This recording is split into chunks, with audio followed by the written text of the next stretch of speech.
नमस्कार, आप देख रहे हैं एचएस बिहार। मैं हूं आदेश। पूरी देश में अनलॉक की प्रक्रिया शुरू की जा रही है और ऐसे में जो परीक्षाएं हैं, प्रतियोगी परीक्षाएं, उनको लेकर छात्रों में जो सुगबुगाहट है वो तेज हो गई है।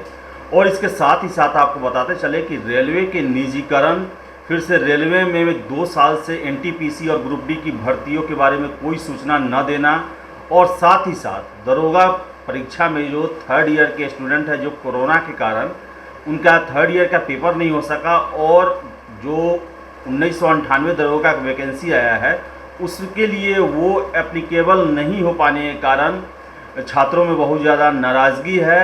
इन सब को लेकर जो छात्र नेता हैं दिलीप, उन्होंने अपनी बातें रखी हैं, छात्रों के हित में अपनी बातें रखी है। चलिए सुनते हैं क्या कहा उन्होंने। नमस्कार दोस्तों, मैं दिलीप कुमार। दोस्तों, आज बिहार सहित पूरे देश में छात्र युवाओं के भविष्य के साथ खिलवाड़ किया जा रहा है। एक तो वैकेंसी नहीं आ रही है, अगर वैकेंसी आ गई तो उसका एग्ज़ाम नहीं होता है, अगर एग्ज़ाम हो गया तो रिजल्ट प्रकाशित नहीं किया जाता है, अगर रिजल्ट प्रकाशित कर दिया गया तो फिर ज्वाइनिंग नहीं कराया जाता है। और बिहार जैसे राज्य में वैकेंसी आती भी है तो धांधली की भेंट चढ़ जाती है। शिक्षा माफियाओं के द्वारा सीट बेच दिया जाता है पैसा लेके, और बिहार सरकार चुप्पी साधे रहती है, क्योंकि शिक्षा माफियाओं को बिहार सरकार का ही संरक्षण प्राप्त होता है।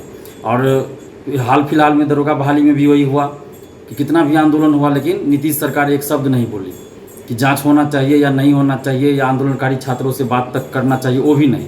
अभी रेलवे एसएससी बैंकिंग में जो वैकेंसी नहीं आ रही है, जैसे एनटीपीसी का 1.5 साल हो गया फॉर्म भराया हुआ, 2.5 करोड़ युवाओं ने फॉर्म भरा था और अरबों रुपया इससे केंद्र सरकार को मिला, लेकिन 1.5 साल बाद भी पीटी का भी एग्ज़ाम नहीं हुआ है। और उसके बाद एसएससी बैंकिंग में भी वैकेंसी नहीं आ रही है, और जहाँ कुछ वैकेंसी आई भी है जो पहले से है तो पेंडिंग है, उसका रिजल्ट प्रकाशित नहीं किया जा रहा है। तो इन्हीं सब मांगों को लेकर, और जो निजीकरण हो रहा है उससे युवाओं का रोजगार छीन रहा है, तो निजीकरण बंद होना चाहिए। जो रिक्त पद हैं, सरकारी रिक्त पद है, उन पर अविलंब बहाली आनी चाहिए, वैकेंसी आनी चाहिए। इन्हीं सब मांगों को लेके पूरे देश में 1 सितंबर 11 बजे से डिजिटल आंदोलन चलाया जा रहा है, जिसके तहत हैशटैग का प्रयोग किया जा रहा है, hashtag speak up for SSC railway students. इसको आप लोग ज़्यादा से ज़्यादा ट्वीट कीजिए, रिट्वीट कीजिए ट्विटर के माध्यम से, और सरकार को दिखाइए कि देश का युवा रोज़गार चाहता है, उसे रोज़गार के अलावा और कुछ नहीं चाहिए। और बिहार का जहाँ तक बात है, बिहार में देखिए वैकेंसी तो बहुत कम आती ही है, लेकिन जहाँ भी आती है वहाँ पैसा लेके सीट बेच दिया जाता है। रामा किशोर सिंह जैसे लोग बीपीएससी के इंटरव्यू में 50 लाख में पूरा सेटिंग कराते हैं, और 25 लाख रुपया लेके इंटरव्यू में मार्क्स देके डीएसपी डिप्टी कलेक्टर बनाते हैं। 1 साल पहले उनका वॉइस रिकॉर्डिंग मैच कर गया था, उन पर एफआईआर भी दर्ज हुआ था। रामा किशोर सिंह जो बीपीएससी के पूर्व मेंबर रह चुके हैं, मेंबर रहते हुए उन पर एफआईआर हुआ था, और 1 साल हो गया। बार बार विजिलेंस जो है बिहार सरकार से अनुमति मांग रहा है कि अनुमति दीजिए, हम अरेस्ट करेंगे राम किशोर सिंह को, लेकिन बिहार सरकार, नीतीश सरकार अनुमति नहीं दे रही है। और जिसके वजह से रामा किशोर सिंह जैसे शिक्षा माफिया खुलेआम घूम रहा है, और अभी भी इस दरोगा बहाली में भी सेटिंग गेटिंग में लगा हुआ है, और बीपीएससी में तो करता ही है। और उसके बाद अभी जो नया वैकेंसी आई है दरोगा की, उसमें बहुत सारे छात्रों की मांग है कि अपीयरिंग स्टूडेंट्स जिनका रिजल्ट पेंडिंग है उनको भी फॉर्म भरने का मौका दिया जाए। मेरे पास भी बहुत सारे स्टूडेंट्स का कॉल आता है कि कोरोना के चलते उनका रिजल्ट पेंडिंग है, रिजल्ट नहीं आया। जो रिजल्ट मार्च अप्रैल में आ जाना चाहिए था वो रिजल्ट अभी तक नहीं आया है कोरोना के चलते, तो क्यों न उनको फॉर्म भरने का मौका दिया जाए।